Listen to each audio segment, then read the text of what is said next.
দুনিয়ার ভিতরে এখনো রয়ে গেছে, তার ভিতরে গুরুত্বপূর্ণ একটা সুন্নাহ হলো নামাজ। গুরুত্বপূর্ণ সুন্নত কি বলেন? ফরজ আল্লাহর বিধান পড়তে হবে, রাসূলের সুন্নাহ এটাও মানতে হবে। আপনি যদি দুনিয়ার ভিতরে অসংখ্য ইবাদত করেন নিজের মতো করে, যে ফজরের নামাজ আল্লাহ তাআলা দিয়েছেন 2 রাকাত, কয় রাকাত দিয়েছেন? ফরজ 2 রাকাত, সুন্নত 2 রাকাত। আপনি চিন্তা করলেন বেশি পড়লে তো নাকি বেশি হবে, এই কারণে ফরজ নামাজ 2 রাকাত না পড়া ফজরের নামাজ আপনি 4 রাকাত পড়লেন, সওয়াব হবে না গুনাহ হবে? কোন কারণে গুনাহ হবে? একটু জোরে বলেন, কোন কারণে গুনাহ হবে? এখানে রাসূলের সুন্নত বিদ্যমান নাই।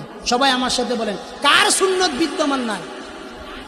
রাসূলের সুন্নত কি নাই? বিদ্যমান নাই। আমি যদি কাসিনা বাজার সোনালী ব্যাংকের ভিতরে 50 লক্ষ টাকা আমানত রাখি, কয় লক্ষ টাকা? 50 লক্ষ টাকা যদি আমানত রাখি, আমানত রাখার পর এই টাকাটা যদি আমি উঠাইবার যাই, উঠানোর সময় যদি আমি ব্যাংকের পিছনটা যায় বলি ম্যানেজার সাহেবকে, যে ম্যানেজার সাহেব আমার এতগুলো টাকা লাগবে, আপনি টাকাটা দিয়ে দেন, আমার সিগনেচার ছাড়া কিয়ামত পর্যন্ত চেষ্টা করলে কি ম্যানেজারের বাবার ক্ষমতা আছে টাকা দেওয়ার? কোন কারণে? সিগনেচার। কোন কারণে বলেন?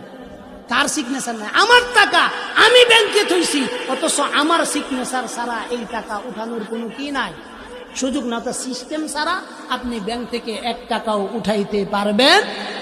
এখন আপনি আমি যদি চাই যে আমাদের প্রতিটা আমল আসমানের উপরে যাক, কোথায় যাক? আসমানের উপরে যাক, তাহলে আমাদের আমলের ভিতরে একজন ব্যক্তির স্বাক্ষর লাগে। কয়জন ব্যক্তির?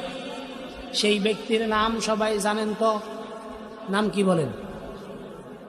সবাই বলেন, মুহাম্মাদুর রাসূলুল্লাহ। একটু জোরে বলেন না, সাল্লাল্লাহু আলাইহি ওয়াসাল্লাম।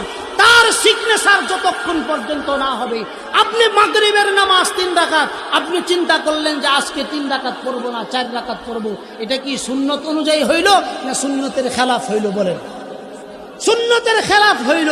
সুন্নতের খেলাফ আমল, যদিও এইটা আমল, তারপরেও কবুল হবে না। কোন কারণে?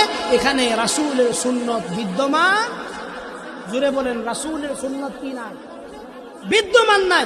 তাহলে রাসূলের সুন্নত ছাড়া আপনার জীবনের শুরু থেকে নিয়ে শেষ পর্যন্ত একটা মুহূর্ত অতিবাহিত করার সুযোগ নাই।